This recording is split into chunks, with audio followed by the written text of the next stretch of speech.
இன்னைக்கு ஆண்டவர் எனக்கு என்ன வார்த்தை வைத்திருக்கிறார் அப்படின்னு நினைக்கிறீங்களா? 92ஆம் சங்கீதம் 10ஆம் வசனத்துல, என் கொம்பை காண்டாமிருகத்தின் கொம்பை போல உயர்த்துவீர், புது எண்ணெயால் அபிஷேகம் பண்ணப்படுகிறேன். ஒரு தேவ மனுஷன் சொல்லுகிறார், தேவனே என் கொம்பை காண்டாமிருகத்தின் கொம்பை போல உயர்த்துவீர், புது எண்ணெயால் நான் அபிஷேகம் பண்ணப்படுகிறேன் அப்படின்னு சொல்லுகிறார். காண்டாமிருகம் பார்த்துருக்கீங்களா? காண்டாமிருகம் பார்த்துருப்பீங்கல்ல, ஜூல பார்த்துருப்பீங்க. நான் ஆப்பிரிக்கா தேசத்திற்கு ஊழியத்தை போயிருந்தப்போ ஊழியமெல்லாம் முடிந்தாரு. அப்ப நான் சொன்னேன், இங்க காட்டுல உள்ள மிருகங்களை பார்க்க முடியுமாமே, நேர்ல போய் காட்டுங்கன்னு சொல்லி எங்களை அழைச்சிட்டு போனாங்க. அவன் போனது பிக் 5ன்னு சொல்றாங்க. காண்டாமிருகம், அதாவது ஆப்பிரிக்கா யானை, சிங்கம், அப்புறம் சிறுத்தை, அப்புறம் பைசன், பெரிய காட்டெருமை இருக்குல்ல, அதெல்லாம் பிரம்மாண்டமா இருக்கு. அது பிக் 5 பெருசு அப்படின்னு சொல்றாங்க.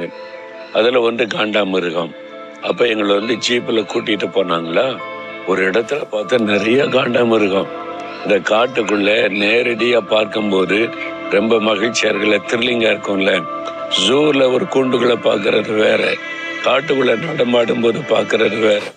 அதோடைய உருவம் பார்த்தீங்கன்னா அவ்வளவு பெருசா இருக்குது. அதோடைய தோல்லாம் பார்த்தீங்கன்னா அது மாதிரி அதை பார்க்கும் போதே தெரியுது அதனுடைய உறுதி, அதனுடைய இரும்பு மாதிரி இருக்குது. அதனுடைய கொம்பு தான் விசேஷமானது. ஒற்றை கொம்பு உள்ள காண்டாமிருகம் இருக்குது, இரட்டை கொம்புகள் உள்ள காண்டாமிருகம் இருக்கிறது.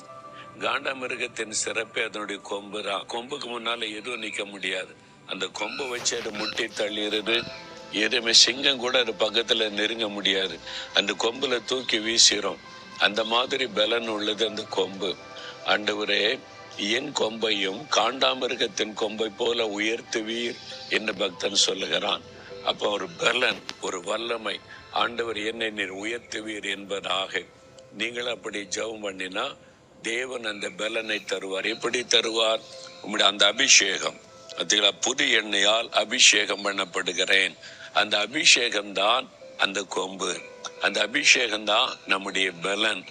பாருங்க, நான் ஒரு சாதாரண மனிதன், ஒரு கிராமத்துல ஒளி செய்கிற மனிதன். எத்தனை போராட்டம் வருது தெரியுமா? மத தீவிரவாதிகளால ஒரு பக்கம், அரசாங்க அதிகாரிகளால ஒரு பக்கம், இன்னும் சொந்த ஜனங்களால் வரக்கூடிய போராட்டம், இன்னும் எனக்கு விரோதமா செய்யப்படுகிற மந்திரவாத பில்லுசூனியங்கள் ஆவிக்குரிய போராட்டம். இவ்வளவுக்கு மத்தியிலையும் ஒரு சாதாரண மனிதனால எப்படி நிக்க முடியுது? எனக்கு ஒரு பலனை தேவன் தந்திருக்கிறார். காண்டாமிருகத்தின் கொம்பு கோத்த பலன், அது என்னுடைய அபிஷேகம், கர்த்தர் கொடுத்த அபிஷேகம். அந்த பரிசுத்தாவினர் அபிஷேகம் தான் நம்மை பலப்படுத்தி ஜெயம் கொடுத்து நடத்தும். நீங்கள் அந்த அபிஷேகத்தை பெற்றுக்கொள்ளணும். தேவன் தம்முடைய ஆவி உங்க மேல ஊற்றும் போது அந்த அபிஷேகம் உங்க மேல தங்கி இருக்கும். பாத்தீங்களா? அதை பார்த்து பிசாசை பயப்படும். நானே பார்த்திருக்கிறேன். எப்படி உள்ள தைரியமா இருக்கிறோன்னு நினைச்சீங்கன்னா, சில சமயம் மந்திரவாதம் பண்ணி அந்த ஆவிகளை அனுப்புவாங்க. அது என் கண்ணுக்கு தெரியும். அது நிற்கும்.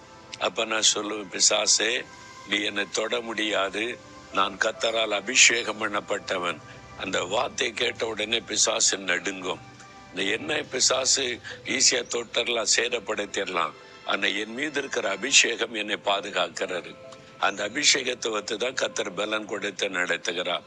நீங்கள் அந்த அபிஷேகத்தினால் எப்பவுமே நிறைந்திருங்க. காண்டாமிருகத்தின் கொம்பை போல பலனோடு நீங்க இருப்பீங்க. ஆண்டவரே, அந்த அபிஷேகத்தை எனக்கு தாரும். தினந்தோறும் புது எண்ணெயால் என் அபிஷேகம் பண்ணணும். என்னைக்கு அபிஷேகம் பெற்ற நீர்கூட தினமும் அந்த அபிஷேகம் உங்க மேல இருக்கிறதுல கவனம் செலுத்துங்க.